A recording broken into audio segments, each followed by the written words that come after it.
here with the legendary Kermit Ruffins, New Orleans' own.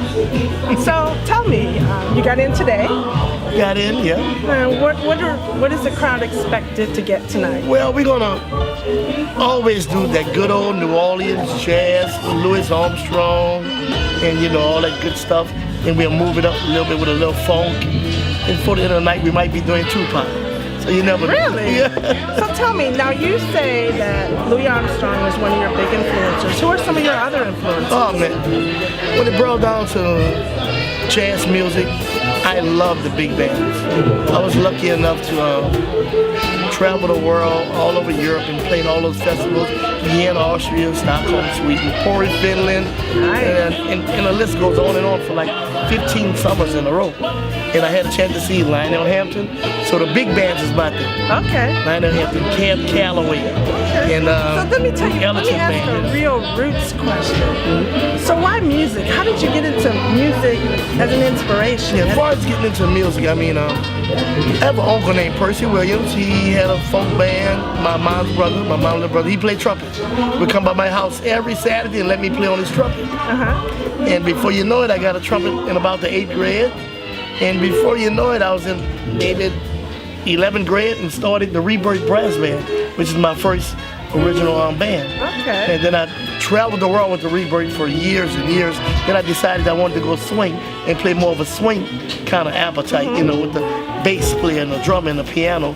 And I just followed my dreams and just went along with it. When you think about your education and music and the influence that it had on you, what do you have to say to mothers or kids that are looking at what's that right thing for their child to get into? Any kid, it's one of the most precious things that a kid can do, study a little music. Whether he goes on to pursue it forever or whether he just take lessons, because those tones make you atone. I mean, it's crazy what tones can do to a human body.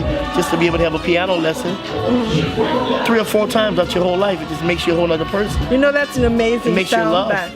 A tone will make you atone. That's incredible. So what kind of other things are you involved with, though? I have a couple of bars. Okay. Well, I have a bar in New Orleans, the Kermit's Treme Mother-in-Law Lounge. Okay. And I have a bar in Houston, Texas, the Axelrad Beer Garden, which I play every Wednesday. And I'm playing gigs every weekend all over the world for about 35 years, for the most part on weekends.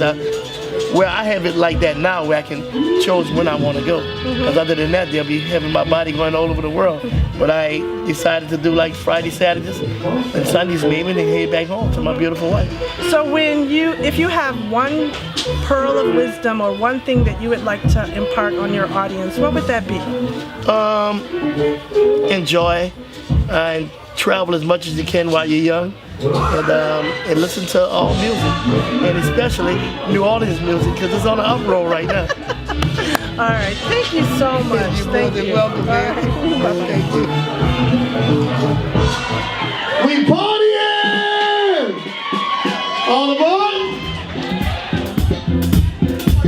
Right about that, I want everybody to get up. We're about to do a Soul Train line right here. If you ever want to go down that Soul Train line, it's your last chance to go down that Soul Train line. This is it. It's your last chance to do the